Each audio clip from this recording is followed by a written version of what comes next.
Chapter 21. Goodbye, Violet. This gum, Mr. Wonka went on, is my latest, my greatest, my most fascinating invention. It's a chewing gum meal. That tiny little strip of gum lying there is a whole 3-course dinner all by itself. What sort of nonsense is this? Said one of the fathers. My dear sir, cried Mr. Wonka, when I start selling this gum in the shops, it will change everything. It will be the end of all kitchens and all cooking. There'll be no more shopping to do, no more buying of meat and groceries. There'll be no knives and forks at mealtimes, no plates, no washing up, no rubbish, no mess. Just a little strip of Wonka's magic chewing gum, and that's all you'll ever need at breakfast, lunch and supper. This piece of gum I've just made happens to be tomato soup, roast beef and blueberry pie, but you can have almost anything you want. What do you mean it's tomato soup, roast beef and blueberry pie? Said Violet Beauregard. If you were to start chewing it, said Mr. Wonka, then that is exactly what you get on the menu. It's absolutely amazing. You can actually feel the food going down your throat and into your tummy, and you can taste it perfectly, and it fills you up. It satisfies you. It's terrific. It's utterly impossible, said Veruca Salt.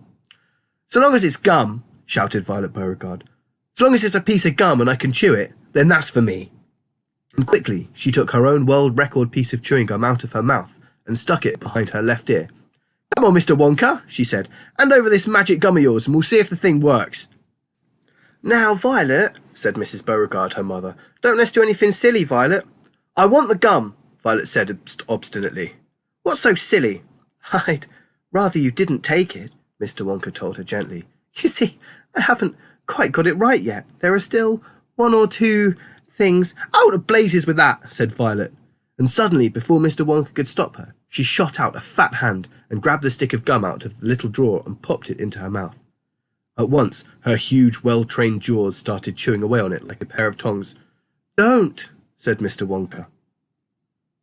Fabulous, shouted Violet. It's tomato soup. It's hot and creamy and delicious. Oh, I can feel it running down my throat. Stop, said Mr. Wonka. The gum isn't ready. It's not right yet. Of course it's right, said Violet. It's working beautifully. Oh my, what lovely soup this is. Spit it out, said Mr. Wonka. It's changing, shouted Violet, chewing and grinning both at the same time. The second course is coming up. It's roast beef. Oh, it's tender and juicy. Oh boy, what a flavour. The baked potato's marvellous too. It's got a crispy skin and it's filled with butter inside.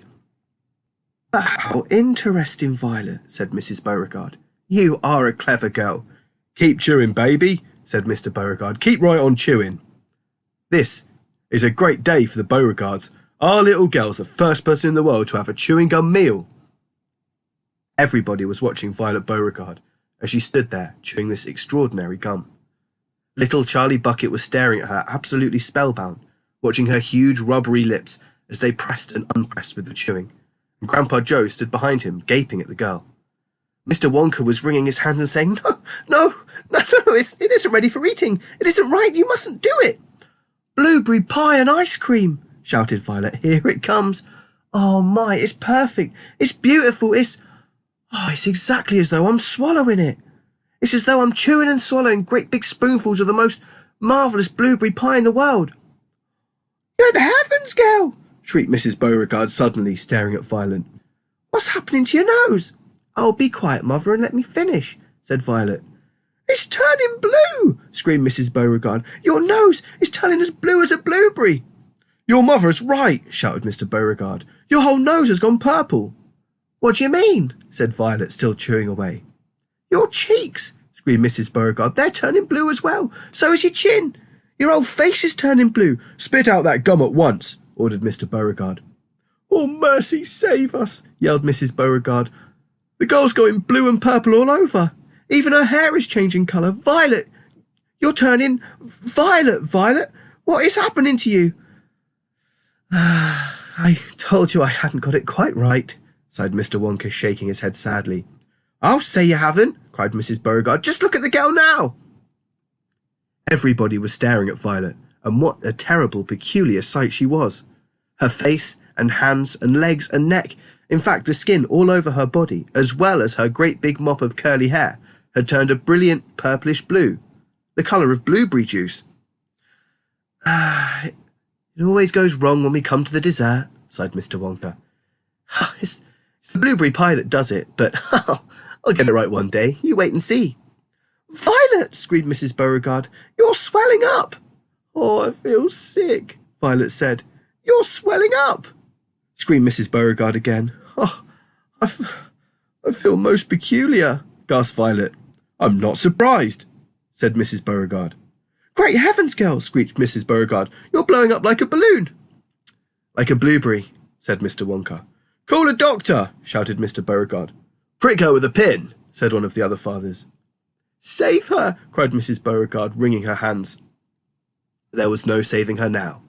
Her body was swelling up and changing shape at such a rate that within a minute it had turned into nothing less than an enormous blue round ball, a gigantic blueberry, in fact.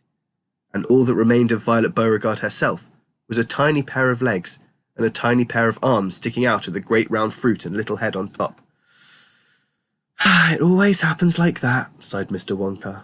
I've tried it 20 times in the testing room on 20 Oompa Loompas, and every one of them finished up as a blueberry. It's most annoying. I just can't understand it. I don't want a blueberry for a daughter, yelled Mrs. Beauregard. Put her back to what she was this instant.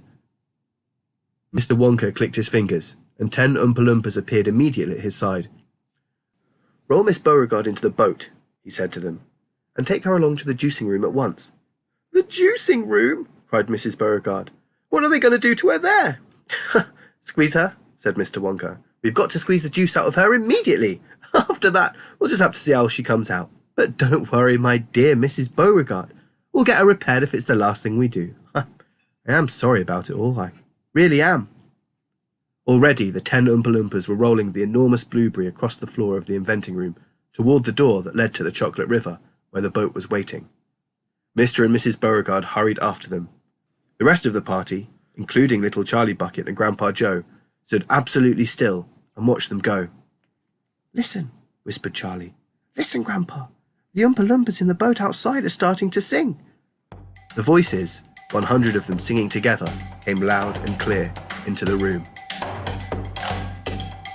Dear friends, we surely all agree there's almost nothing worse to see than some repulsive little bum who's always chewing gum. It's very near as bad as those who sit around and pick the nose, so please believe us when we say that chewing gum will never pay. The sticky habit's bound to send the chewer to a sticky end.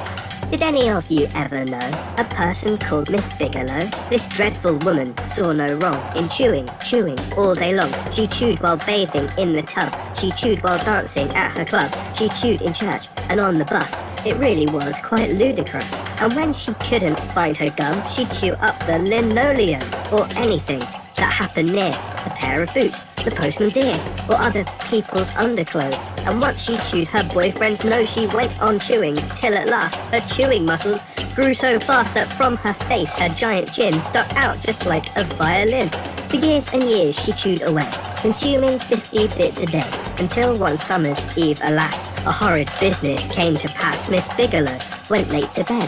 For half an hour she lay and read, chewing and chewing all the while like some great clockwork crocodile. At last she put her gum away upon a special little tray and settled back and went to sleep.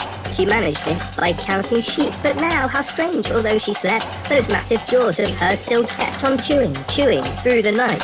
Even with nothing there to bite, they were, you see, in such a groove, they positively had to move, and very grim it was to hear, in pitchy darkness, loud and clear, the sleeping woman's great big trap, opening and shutting, snap, snap, snap, faster and faster, chop, chop, chop. The noise went on, it wouldn't stop, until at last her jaws decided to pause and open extra wide, and with the most tremendous chew, they bit the lady's tongue in two.